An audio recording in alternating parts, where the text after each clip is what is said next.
नमस्कार, ABP news में आपका स्वागत है। मैं हूं रोहित सिंह सावल। देश भर में 22 तारीख का इंतजार हो रहा है। रामलला की प्राण प्रतिष्ठा होने वाली है। अयोध्या में उत्सव सा माहौल है, देश भर में उत्सव सा माहौल। और इस बीच इस पूरे आयोजन को लेकर और देश के कई अहम सवालों पर बात करने के लिए इस वक्त हमारे साथ मौजूद है पंडित धीरेन्द्र शास्त्री यानी बाबा बागेश्वर, हनुमान भक्त। आपका स्वागत है एबीपी न्यूज में। सबसे बहुत बहुत धन्यवाद संपूर्ण दर्शकों को भी और आपको भी। शायद हम पहली बार आपके साथ बिल्कुल पहली बार जी। स्वागत है। ये बताइए कि 22 तारीख को लेकर किस तरह की तैयारी है, आपकी किस तरह की तैयारी, क्योंकि क्या सोच रहे हैं अभी कि जितना बड़ा जो आयोजन 22 तारीख को हो रहा है रामलला की प्राण प्रतिष्ठा का। गांव-गांव में एक जो परिस्थिति, हम तो बहुत गांव से जुड़े हुए हैं, लोगों में दीपावली से ज्यादा महोत्सव का उत्साह है जी। लोग अति प्रसन्न हैं और वो व्यक्त नहीं कर पा रहे हैं। बस सब लोग हर जगह कोई अगर चर्चा है तो वो 22 जनवरी की चर्चा है। और पहली बार हम अपने जीवन में तो लगभग 27 साल हो गए जी। 10 साल से तो लगभग 8 साल से स्मरण हमको बहुत अच्छे तरीके से जी। ऐसा हमने अपने जीवन में पहली बार देखा माहौल, महोत्सव जी। और कई पीढ़ियां इस उत्सव को देखने के लिए तरस गई। तो निश्चित रूप से सबने पहली बार देखा है और बहुत अद्भुत है। रही हमारी तैयारी की बात, हम 22 जनवरी को जा रहे हैं। प्रभु श्री राम हमको बुला रहे हैं, निमंत्रण दे रहे हैं और बागेश्वर हनुमान जी ना जाएं, ऐसा कैसे हो सकता है? आपको निमंत्रण आया है? आमंत्रण पहुंचा है हमको। उन्होंने कहा कि हम नहीं जाएंगे क्योंकि धर्म व्यक्तिगत आस्था का विषय है। कई लोगों ने कहा कि हम सोचेंगे अभी, और कई लोगों ने कोई जवाब नहीं दिया। नीतीश कुमार को भी निमंत्रण मिला है, बिहार के मुख्यमंत्री हैं, लेकिन वो आएंगे नहीं आएंगे इसको लेकर संशय है। राजनेताओं पे हम बहुत ज्यादा टिप्पणी करते नहीं, उनको हम कोई बहुत ज्यादा जवाब देने की कोशिश भी नहीं करते हैं। आशीर्वाद तो देते हैं। हाँ, आशीर्वाद देते हैं। वो एक गुरु होने के नाते जो हम प्रार्थना करते हैं, हनुमान जी से प्रार्थना करते हैं, उनको मार्गदर्शन देते हैं। गुरु होने के नाते जो हमारा कर्तव्य है उसका हम पालन। लेकिन एक बात बताइए आप महाराज, आप तो हिंदू राष्ट्र की बात आप करते हैं, तो आपको नेताओं को तो आपको बोलना पड़ेगा, क्योंकि अगर आप इस अवधारणा पर आप सोचते हैं तो नेताओं पर भी आपको हिंदू राष्ट्र। आप पॉलिटिकली बच रहे हैं। आपको लगता है कि कहां इस राजनीति में फंसे, इस नेता के बारे में बोलेंगे ये नाराज हो जाएगा, उसको आशीर्वाद देंगे वो खुश हो जाएगा, तो शायद इसलिए आप कमेंट नहीं। नहीं, ऐसा बिल्कुल भी नहीं है। हिंदू राष्ट्र राजनीति का विषय नहीं है, इसलिए नहीं हम बोल रहे। लेकिन हिंदू राष्ट्र दिलों का विषय है। और हिंदू राष्ट्र में चाहे नेता का दिल हो, अभिनेता का दिल हो, और या फिर कोई मजदूर का दिल हो, उसके दिल में राम का चरित्र होना चाहिए। ये हिंदू राष्ट्र की कल्पना है। इसलिए हमें उसके प्रोटोकॉल से मतलब नहीं है कि आप नेता हो या नहीं हो, आप राम भक्त हो। हमारे लिए ये परिचय बहुत बहुत अच्छा है। लेकिन जो नेता आपके पास आशीर्वाद लेने आते हैं, मैं राम मंदिर पे भी आऊंगा, लेकिन अभी विषय कुछ ऐसा छिड़ गया तो मुझे लगा आपसे बात कर लेनी चाहिए। मौका मिला है। बिल्कुल। तो ये बताइए कि जो नेता आपसे आशीर्वाद लेने आते हैं, चाहे वो किसी दूसरी पार्टी के नेता हो, किसी भी पार्टी के नेता हो, तो उनको आप ये अवधारणा नहीं समझाते अपने ये राष्ट्रवाद की और इस तरह की? बेझिझक समझाते हैं, उनको बोलते भी हैं, उनके मुंह पर भी बोलते हैं, उनकी कमियों को भी बोलते हैं, उनके गुणों को भी बोलते हैं, अवगुणों को भी बोलते हैं। और मानना ना मानना आपका कर्तव्य है। हर पिता अपने पुत्र को अच्छा बुरा बताता है जी, कि ये बुरा है ये अच्छा है। तो कमलनाथ जी भी आपके पास आशीर्वाद लेने आए थे चुनाव से पहले, वसुंधरा भी आई थी। ये बात अलग है, कोई काम उनके नहीं आया इस बार, पता नहीं क्या क्या क्या कहां गड़बड़ हो गई। लगभग सब आए, जो आए और जो जिस भावना से आए उन पर वैसी कृपा हुई। हम अक्सर एक बात बोलते हैं, बाबाओं से चुनाव नहीं जीतना है, जनता को बाबा बना लो, चुनाव जीत जाओगे। तो ये लोग जनता को बाबा नहीं बना पाए, आपका कहना है? हम कुछ कह नहीं सकते हैं कि किसके जीवन में क्या हुआ। हमारे पास हर राज्य का व्यक्ति आया, नेता, हर प्रकार के नेता आए, हर पार्टी का व्यक्ति आया। आप किसी एक व्यक्तिगत विशेष को नहीं बोल सकते, और फिर आशीर्वाद एक पर ही फलीभूत हो सकता।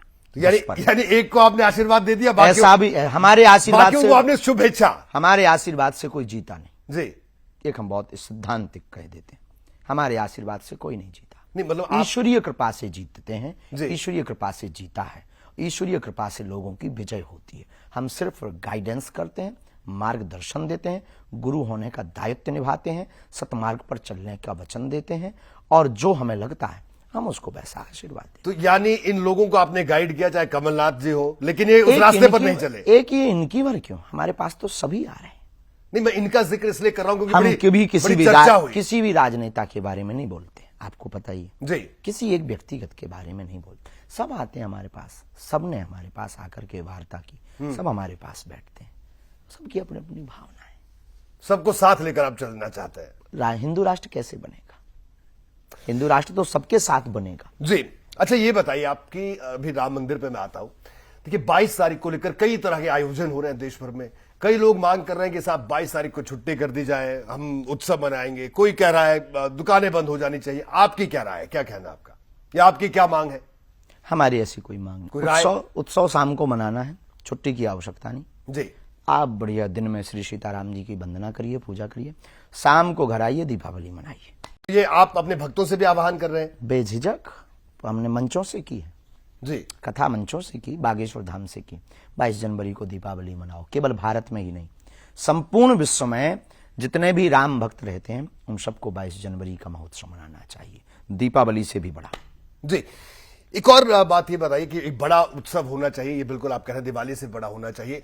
और भी कई तरह की बातें हो रही है, लेकिन श्रेय की अगर बात है, ये जो पूरा मंदिर बन रहा है इसका श्रेय किसको देते हैं आप? इस पूरा इतना बड़ा आंदोलन श्रेय चला। की एक बहुत लंबी लिस्ट है। जी, राम भक्त, राम कार्य सेवक जिन्होंने बलिदानियां दी, वह पांडे बंधु, वह सरयू जी में खून जिन्होंने बहाया, वह साधु संत जिन्होंने प्रण लिए, उन महात्माओं जिन्होंने त्याग किया, उन महात्मा जो इनको देखने के लिए तरस गए और उनके प्राणांत हो गए, वो उस समय के एक मुख्यमंत्री जिन्होंने मुख्यमंत्री पद को भी परित्याग कर दिया था राम मंदिर के लिए। और वर्तमान समय में सभी महापुरुष जगत गुरु तुलसी पीठाधीशों गुरुदेव भगवान जिन्होंने सुप्रीम कोर्ट में जाकर के अपने पक्ष को रखा, अपने पक्ष को रखने वाले सुप्रीम कोर्ट में लोग, न्यायपालिका और वर्तमान समय में राम मंदिर बनाने वाले सभी मजदूर और वर्तमान समय में राम मंदिर की प्राण प्रतिष्ठा महोत्सव में पहुंचने वाले प्रधानमंत्री और सभी संतगण, यानी सबको आप श्रेय देते हैं इनको? बेझिझक ये श्रेय के पात्र हैं। राम मंदिर को लेकर जो बयानबाजी जो हो रही है, जैसे श्री राम को लेकर कई पॉलिटिकल पार्टियों के लोग बयानबाजी कर रहे हैं, उन बयानों का मैं जिक्र नहीं करना चाहता, लेकिन आपने भी देखे होंगे सोशल मीडिया पर, टेलीविजन न्यूज चैनल पे चल रहे हैं।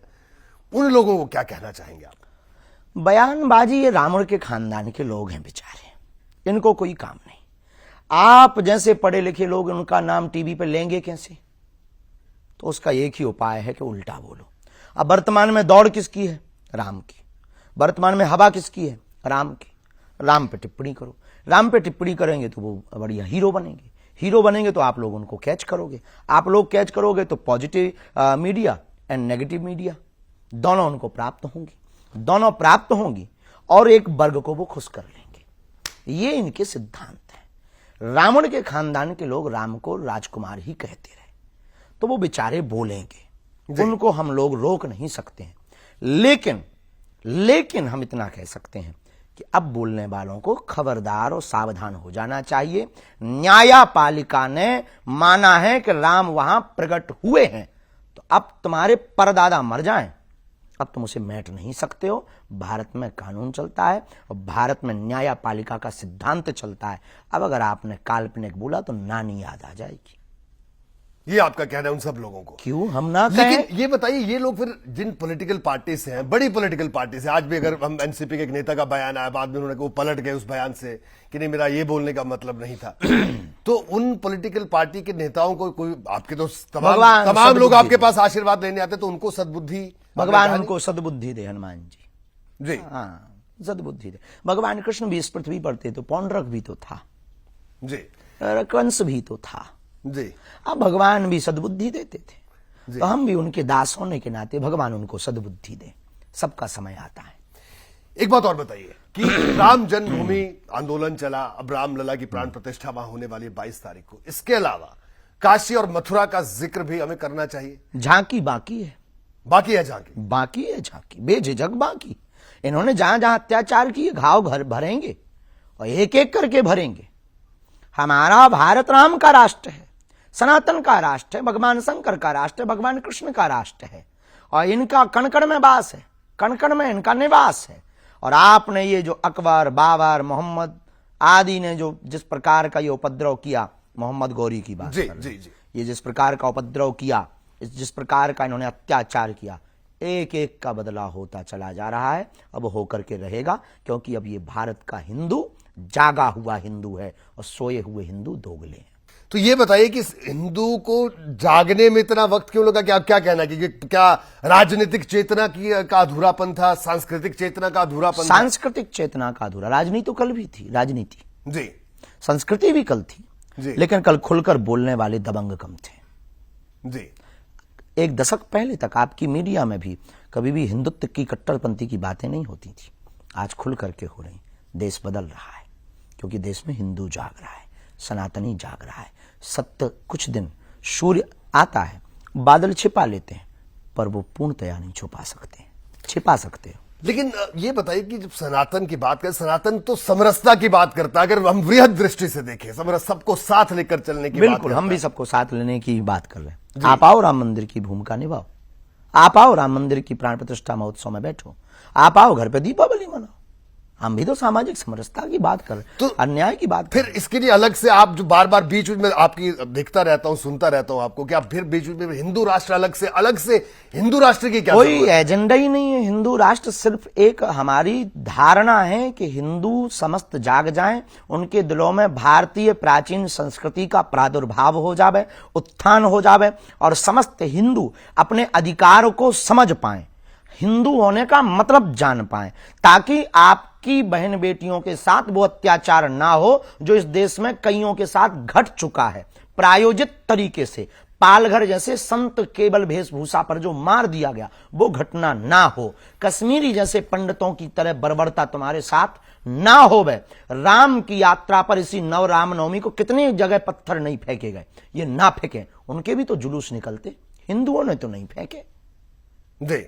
हिंदुओं ने तो नहीं फेंके, आपने फेंके। तो आप जो है जागे हुए हिंदू बनो, और जागे हुए हिंदू का मतलब हमला करना नहीं है, किसी का बुरा करना नहीं है, किसी को भगाना नहीं है, समझाना है। चलिए एक और बात बताइए कि देखिए, कई लोगों का कहना है, राजनीतिक पार्टियों का, कि बीजेपी राम मंदिर का लाभ ले रही है राजनीतिक तौर पर, और चाहे कांग्रेस हो, दूसरी पार्टियां, सब पार्टियां ये बात कर रही हैं कि भाई साहब, धर्म को राजनीति में नहीं लाना चाहिए, और बीजेपी इस पूरे आयोजन से लाभ ले रही है। इस आरोप पर आप क्या कहेंगे? राम राजनीति का विषय नहीं है, ये बात तो बहुत अच्छी कह रहे हैं जी। बीजेपी लाभ ले रही है नहीं ले रही, आप मत लेने दो, तो आप मत लेने दो। बीजेपी राजनीति कर रही है, हम नहीं कह सकते हैं कि राजनीति कर रही या नहीं कर रही, क्योंकि पॉलिटिकली हमारा कोई बयान नहीं रहता, ना सपोर्ट में ना विस्फोट में। बिल्कुल। आपने हर शख्स का जिक्र किया, कार सेवकों से लेकर श्रमिकों तक का, प्रधानमंत्री मोदी का, लेकिन कांग्रेस वाले कह रहे हैं कि साहब, राजीव गांधी का भी इसमें बहुत बड़ा योगदान है, ताला तो उन्होंने खुलवाया। अच्छी बात है, धन्यवाद। तो उनको भी श्रेय कुछ देंगे? निश्चित रूप से धन्यवाद के पात्र, निश्चित रूप से धन्यवाद के पात्र, उनका भी श्रेय। अगर उन्होंने राम मंदिर का ताला खुलवाया, जी, निश्चित रूप से वो धन्यवाद के पात्र है, इसमें कोई संदेह। हम किसी के सपोर्टर थोड़ी है, हम तो राम भक्तों के सपोर्टर हैं। शुक्रिया एबीपी न्यूज से बात करने के लिए।